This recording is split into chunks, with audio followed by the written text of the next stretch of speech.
Assalamu alaikum, barkanmu da sake kasancewa da mu a wannan bidiyo a wannan tasha namu mai albarka wato Abbas Multi-Coup. So a bidiyon mu na yau za mu ga yadda ake automated typing, wato hanyar da za ka yi typing cikin sauƙi a wayarka. Kamar misali masu yin projects haka ko kuma wanda suke write-ups haka. So mutum bayan ya yi research ɗin shi, ya yi jotting ɗin abin da zai yi jotting, so za ka iya amfani da wayanka kai typing ɗin wannan write-ups ɗin duk yawan shi a cikin mintuna ko minti da less than a minute ma. Misali za ka iya yin wannan typing ɗin ka saita shi ka ɗora shi inda kake so ka ɗora. So ku biyo mu zuwa ƙarshen bidiyon nan domin ganin wannan hanya. So amma yau ka fara zuwa wannan tasha kuma baka danna mana subscribe ba, ko kuma ka sha zuwa amma ka manta baka danna mana subscribe ba, so ka danna mana subscribe sannan ka danna mana alamar ƙararrawa domin hakan yana da amfani a gare mu baki ɗaya.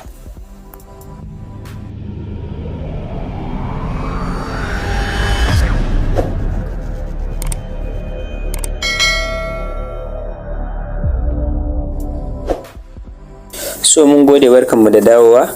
So kai tsaye za mu je mu ga wannan hanya. Ana amfani da application ɗin Google Go, wato wannan application kenan. So za mu shiga application ɗin nan.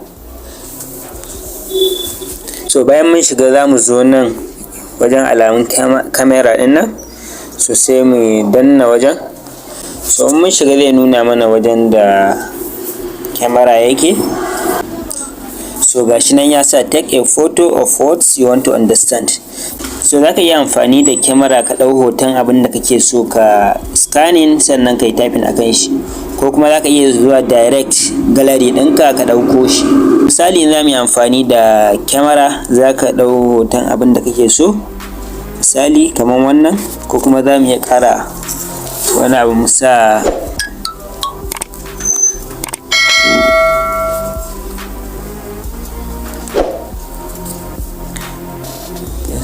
so misali mu rubuta wannan. So za mu ɗau hoton shi. So gashi nan mun ɗau hoton shi. So kun ga ya gama scanning ɗin shi, ya ɗan yi highlighting ɗin shi haka. Sai mu zo mu yi pressing ɗin daidai kan rubutun. Misali haka. So kun ga ya selecting na farkon please. So sai mu ja wannan ɗin highlight ɗin zuwa ƙarshe inda muke so ya yi selecting. So gashi nan ya yi selecting gaba ɗaya rubutun da muka yi. So sai mu press ɗin copy. So gashi nan ya sa copy. So bayan mu yi pressing ɗin copy, gashi nan ya sa copy to clipboard. So sai mu je WPS ɗin mu sai mu paste ɗin shi, ko kuma wani application da ake note haka ko wani rubutu haka. Sai mu je WPS ɗin. So sai mu shiga new document. So sai mu shiga. So sai mu pasting ɗin shi. So kun ga gashi nan rubutun mu wanda muka yi da biro. So gashi nan ya fito mana nan kamar mun yi typing ɗin shi kenan. So gashi nan ya sa please subscribe and like Abbas Multi-Coup channel. Ku kasance da mu domin samun updates akan technology. So wannan gashi nan da ya sa ɗan ALC ɗin nan bai gane rubutun sosai bane, ya ga kamar na sa ALCAN kuma ni ina nufin me akan AKAN. So wajen rubutun nawa ne bai fito clear ba.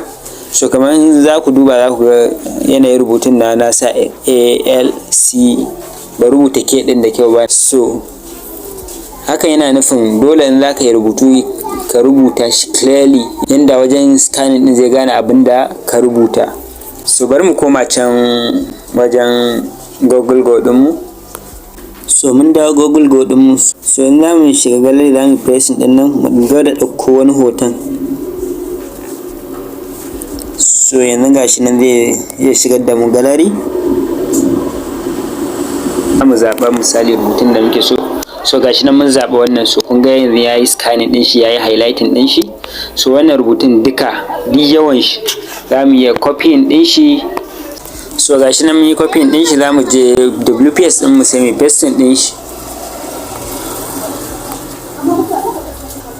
So gashi nan bari mu goge wannan na farkon sai mu pasting ɗin wancan. So kun gani gashi nan gaba ɗaya rubutun da aka yi wannan da biro ɗin nan wanda muka ɗauka gashi nan ya pasting. So za ka amfani da wannan kai arranging ɗin shi, ka editing ɗin shi yadda kake so. So misali ga heading ɗinmu na sama, my motivation to join NCC.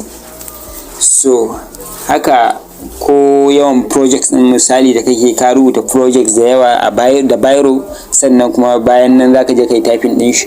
So a madadin ka je computer ko kuma waya ka ɓata lokacin ka wajen typing, za ka iya amfani da wannan Google Go Scanner ɗin, ka yi scanning ɗin rubutunka, ka zo ka yi pasting ɗin shi, sai kuma ka ɗan yi gyare-gyaren da za ka yi, ka rage ma kanka wahala, ka rage ma kanka ɓata lokaci.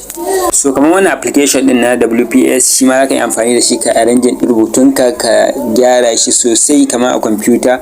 So insha Allah bidiyon mu na gaba za mu ga yadda ake amfani da WPS ɗin nan wajen gyaran rubutu, ka seta shi sosai kamar a computer, ka typing ɗin shi, ka gyaggyara shi sosai.